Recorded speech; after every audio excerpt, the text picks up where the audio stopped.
Well, welcome back to the homestead, everybody. Today we're going to be working on the farm truck. Don't really have a name for it. I guess you could call it Old Red if you really wanted to.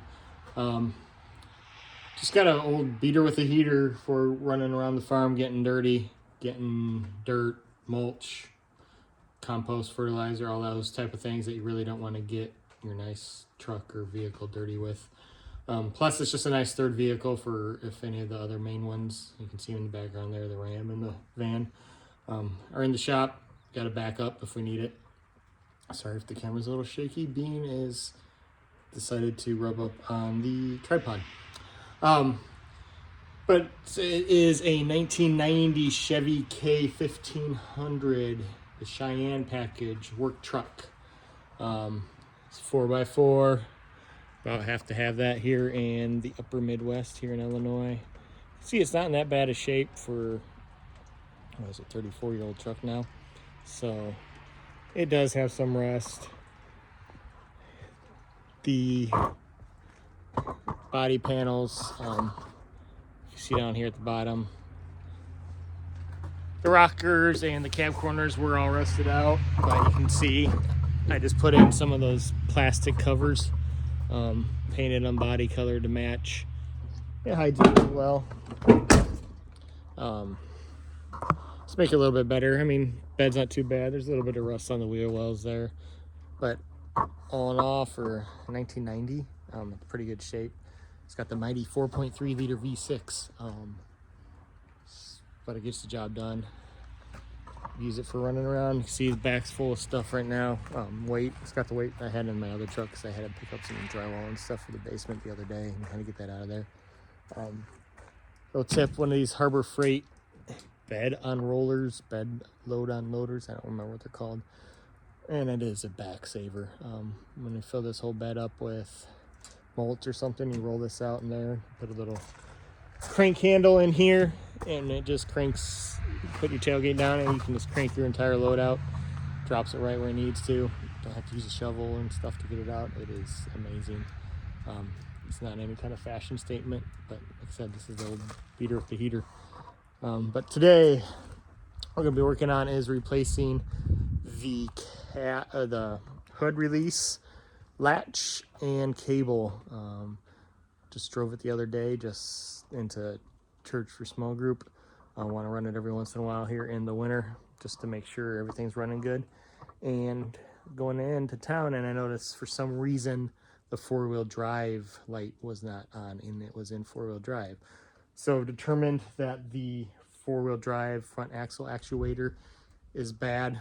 It's a pretty common problem on these. I got that on order, but I haven't got it in yet. But the other day I went to double check fuses, all that stuff, make sure it wasn't something cheap and simple. It wasn't, but I couldn't get the hood open. I pulled on the release, nothing would happen. So what we have to do today is, you can see I kind of rigged it up here for now, but I never even shut the hood so I can get in here without having to worry about it. You can see the hood release here. What I had to do, I had to get a little wire back here where my finger is and hook that and fish that in between the hood and the latch there. And it took me about 20 minutes just to get the hood open, which is a major pain in the butt. So figured, I think it was the cable, but the latch is a little sticky and corroded and it's 34 years old. The cable was like 15 bucks. This was like 25 bucks on Amazon. Figured might as well replace them both and not have to worry about it again for a while. By the time we probably have to worry about it again, the truck will probably have gone rusted away, especially here in the upper Midwest. So today we're going to replace those, and then I'll hopefully have another video coming out maybe next week getting that actuator replaced. These are some common things on these old body style Chevys that go. So after 34 years, yeah, a lot of things go. A lot of the wear and tear parts. Got this a couple years ago for like 4,500 bucks. It's been fairly reliable for a 34-year-old truck, but when you get a truck that's old, there's a lot of things that just wear out with age, like the rubber, the hoses. I've had to have the water pump replaced, hoses replaced, the fuel lines, a little bit of work on the rear axle where there's a rust spot. A lot of little things like that. So I've probably put another $2,500 into it. So I mean, it's a $7,000 truck. I don't think I could sell it for that much, maybe with the market.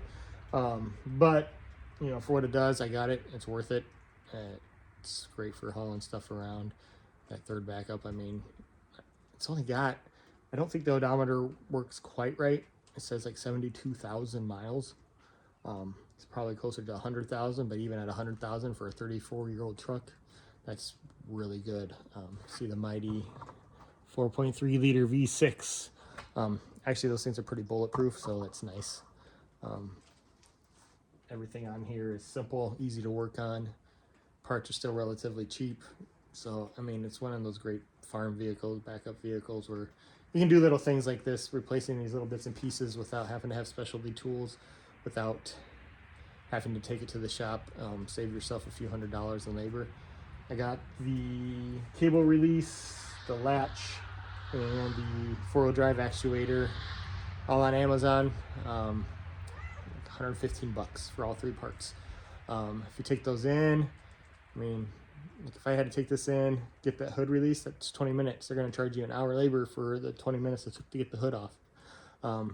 Plus replacing all the other parts. So you're looking at, you know, a couple $100 worth of labor charges. So these are great things to do by yourself. This is simple. If you have any kind of mechanical knowledge, you're probably not even going to watch this video, but it's good content for the homestead. Homesteaders, anybody that's trying to do these things on a budget, small scale, having a good old work truck or trying to do little things like this might be a help. Or anybody that's got one of these old body style Chevys, something that goes wrong quite often, and hopefully this video will help you out. So at that, we will start getting into the nitty gritty of tearing this thing apart. All right, got everything laid out here. All you're really gonna need is a couple sets of ratchets. I got a 3/8 drive and a 1/4 inch drive. Got the new cable, got the new hood latch. That's all you're really gonna need. Metric sockets. Yes, it's a 90 American made Chevy, but everything's in metric. If you've worked on them, you pretty much know you need like an 8, a 10, and a 12 millimeter. That's about it. So let's start with the cable. This one I pulled out and rigged up, so in case somebody shut the hood on me while I was waiting to get the parts, I could get it back open without spending 20 minutes fishing with the wire. But what we are going to do is pull this cable out, try to get a good angle here. It ran up along up underneath the grill up here, then runs down the side of the inner fender. There was a little clip there, and down through your firewall. See it right here, goes through the firewall right here. I cut it already when I was getting frustrated and trying to get it rigged up. I was hoping to get it rigged up where I didn't have to buy it for 15 bucks or whatever. So yeah, we're gonna get that out. All I did is cut it right here, so I made it easier to pull through, so I could rig it up here where I could still activate it if I needed to. What we're gonna have to do is take this grill loose up at the top up here, a couple little bolts, and then so we can get to the clips in there so we can run it back the proper way. Might have to zip tie here because that clip broke when I was yanking on it. And then on the inside here, you got your release. It's right here. It's just held in there by 2 little 8 millimeter bolts. I already loosened these up. Obviously already pulled it apart. This one I just tacked back in there so you can kind of see it. I'll throw those in the cup holder where I can find them later. But that's all you got on the inside here.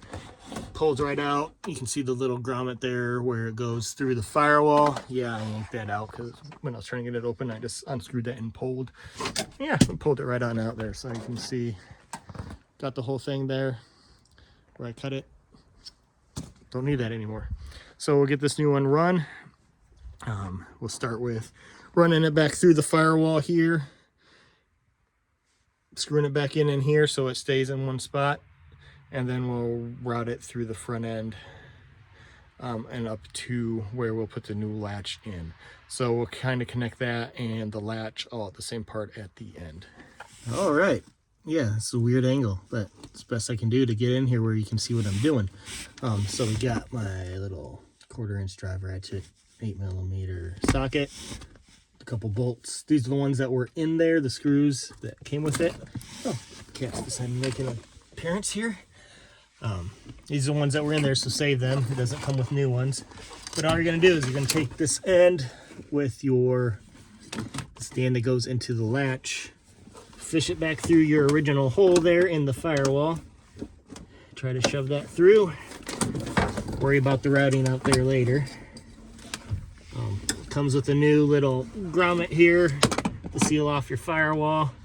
It's on there pretty loose, so you can put it where you need to. Get that up in there, really shove it in. Hopefully it will catch and seal off. Worst case, you might have to pull from the other end and pop it in there, but there, feels like it went. It did not, but we'll get that in a second. Then you put your latch back up in here, or your little pull handle. Get the screws in there, get them started, and you screw that in. All right, sorry, got interrupted by a child there. So get your screws, get one lined up, kind of get it started. Get that in there.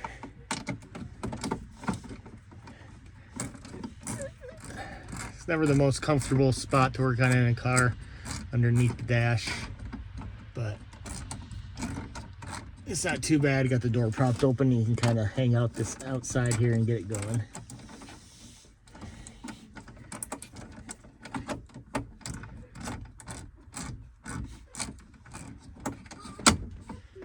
Not seem to be wanting to go very well, so just keep going. There you go. Finally got it to grab. Get the other one in here and get it going.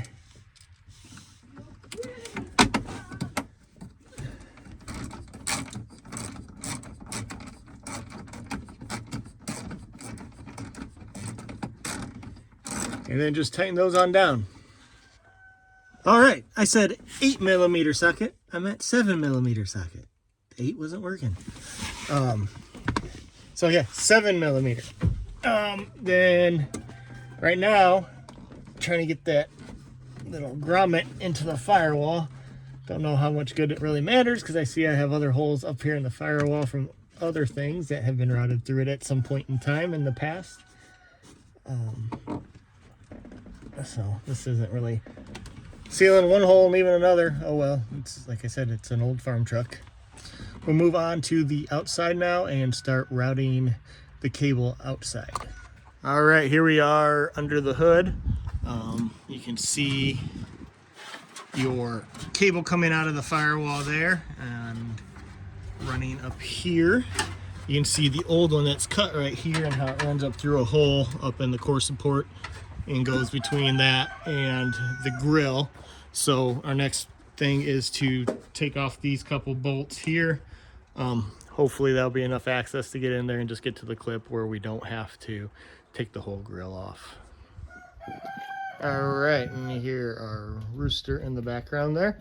But well, now that I got the camera switched around, it's looking the right direction. We'll get in there and we will get this off. And yes, it is another 7mm socket. Switch to the screwdriver here. It's just giving me a little more grip. Hold on to those. You will need them.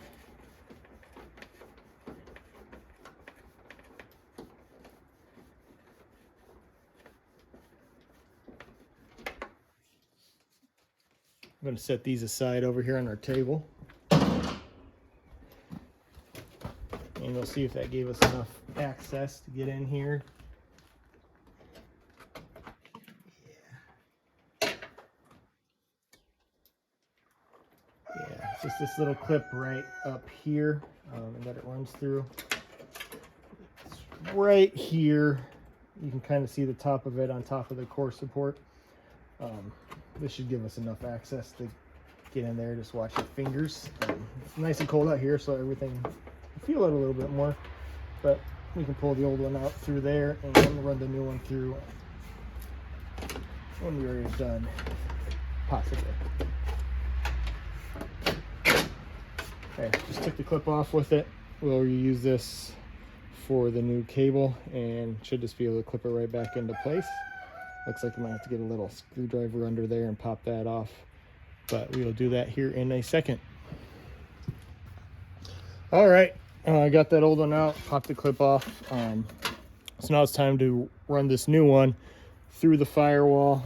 The hole is just kind of right up here by the charcoal canister. It doesn't really matter which one, there's a few holes in there. Got to route that through here.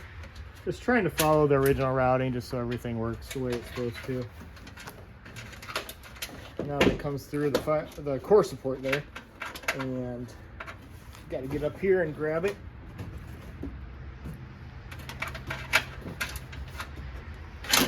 Now if you want to take a few more bolts off this grill, it probably will give you a little bit more access, because you can see it's struggling a bit right here. Getting my hands in there, it's a little tight. I just don't really want to take everything apart and have to put it all back together again if I don't have to, because that just creates more headaches. There we go. So I'll pop it down a little bit and get some room.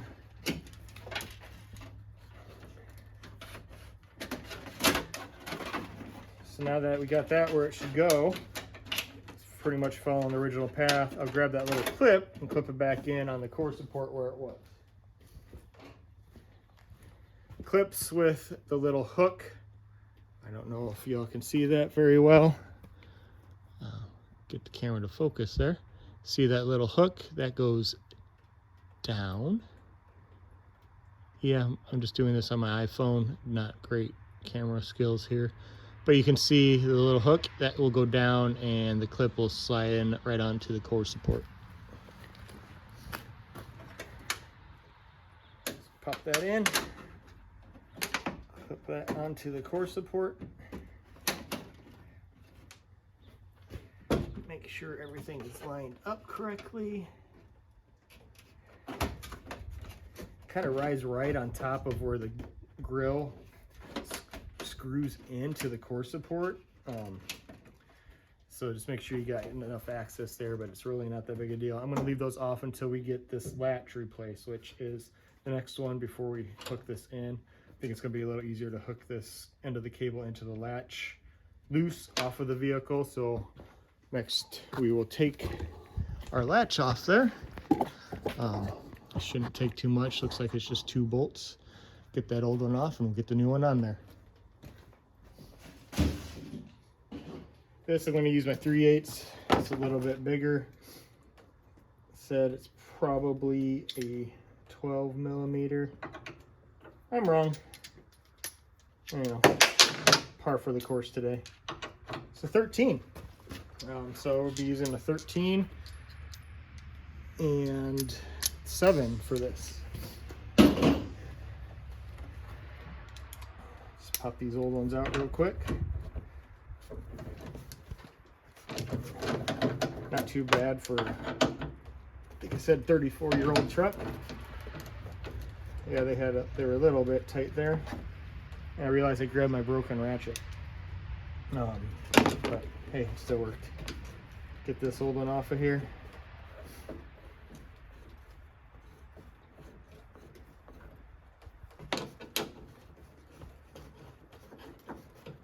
The new one does come with bolts. We'll make sure those all work up before we throw anything away here. Got our old cable.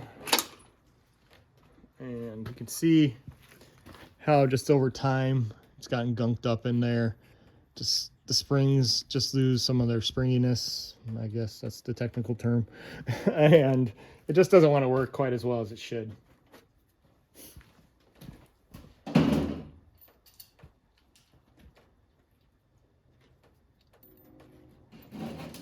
All right, sorry about the dead air there. We're just going to make sure everything matches up. See how this other old one clips just right into this little clip down here. That's what retains the end of your cable, and that's really all there is. You can see the grease on this new one here. It's all greased up nice in there. So it should be good to go. I'm not going to re-grease that or anything, and looks like the bolts and everything are good to go.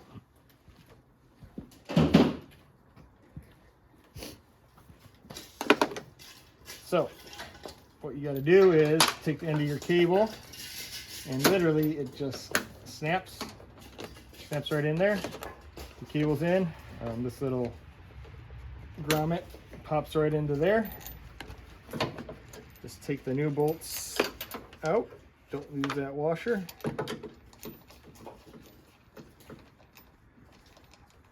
There's no nuts on the back side. It's just the actual latch is threaded. Now it looks like there's little room to adjust up and down here. I am going to try to tighten it up in the marks from the old one, so hopefully I won't really have to adjust anything.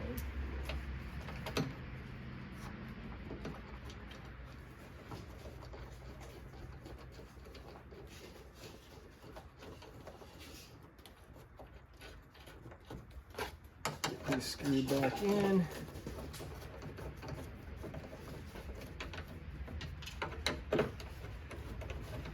So you'll need the ratchet for this part. Just get them in there, snug them down, even though this is the broken ratchet, which I've intended to go get replaced at some point. Just never have. I'll just use it like a wrench and get those snug down in here. Yeah, I don't know the torque specs. Hey, it's working now. If you want to use the torque specs, look them up. Go for it. So what we're going to do here, going to grab a screwdriver, and we're going to test this out. There, latch that down. I'm going to go back inside the cab and see if, when I pull the cable, if that pops it out.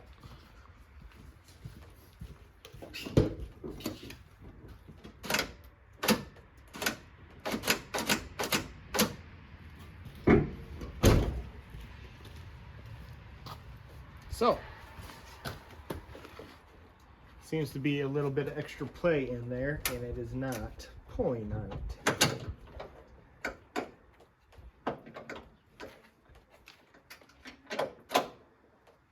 But yes, that feels much stronger. So I will have to look at that cable and see what's going on with that, and when I get back at it here, I will let you know what I figure out. All right. So what I determined is, and some of you that know what you're doing probably already know this, in order for this latch to really want to come up and release, it needs the upward pressure from the hood pulling up on it from the hood springs. I'm nervous about having to fish around in there with another piece of wire and pop that again. So what I'm going to do temporarily is pop this old piece of cable into the release, just as a backup in case I don't have everything adjusted correctly here. I'll have this as a backup. I can pull and release from here if I need to. So let's put the hood down and see if we got this cable right. Seems to latch good. Little bit of play, which is you want a little bit, but let's see if it actually opens.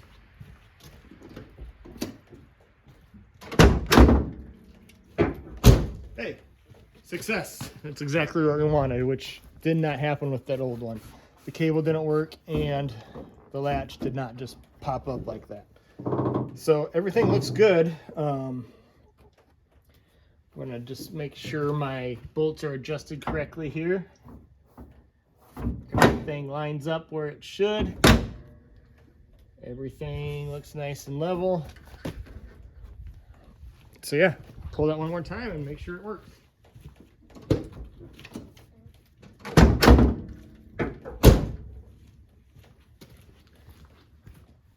There we go. Exactly what we needed it to do. Gonna have to take a screwdriver and pop out that old piece of cable. Might just throw that into the glove box and just save that just in case. maybe not. It's just kind of a pain in the butt now that it's in here. What I'm going to do is take it off this D-ring here and just pull it through. But I will save that, throw it in the glove box. In case I ever need to rig this up again, I'll have it ready to go. Like I said, it's a fairly reliable vehicle for 34 years old, but little things like this just randomly happen where you don't know if it's going to work or not. You don't know what's going to happen every time you come out. If the hood's not going to want to open, I am going to adjust this down just a tad, I think. It's not where it needs to be. So we will tighten that up. Gonna crank down on these, make sure they're good now that everything's working. So that's it. We replaced our cable. We replaced our latch. Works as it should. Did talk about the one little clip up here on the inner fender. You can see the cable runs there nice and neat right now. It's right here. There, like that little hole is a place. I might take a zip tie here and zip tie it to this wire loom clip right there, just for a little added security. But you guys don't need to see me putting on zip ties, so I think I will do that. I'm going to make sure that grommet, you can kind of see it underneath right by the brake booster down there. It's not quite popped in all the way yet, so I'm going to pop that back in, put a zip tie or two on here, and we will be finished up. All right, so don't really have a great sign-off phrase, so thank you all for watching. Hopefully you learned a little something. If not, oh well. We'll have more farm-related content at some point. Right now, during the winter, there's not a whole lot going on, so it's going to be maintenance things like this. Like I said, we'll have a video on the four-wheel drive actuator next week, hopefully. It should be getting here in another day or two. I'll have time to work on it next weekend, get that in. Just showing you some little maintenance things that happen on the farm, on a homestead. Might not be on an old 1990 Chevy. It might be on a old Ford. It might be on a new Ford. It might be on your tractor, your UTV. But kind of get the idea of what's going on. Little things break all the time. You have a lot of this maintenance type stuff. It's not all glitz and glamour and chickens and goats. There's a lot of maintenance and vehicles and equipment to go if you want to be successful. You can do it without it, but like I said, like with that Hobby Lobby, the Harbor Freight rollout thing on the bed, little things, tractors, trucks, they save your back, save your time, save your sanity. Makes it so much easier to do this. So thanks for watching, and please like and subscribe, which our daughter reminded me that I didn't say in the last few videos. But please do like and subscribe. It will help out the channel, help us grow, wanting this to take off eventually. Maybe my camera skills and my filming skills will improve as we go as well. So thank you.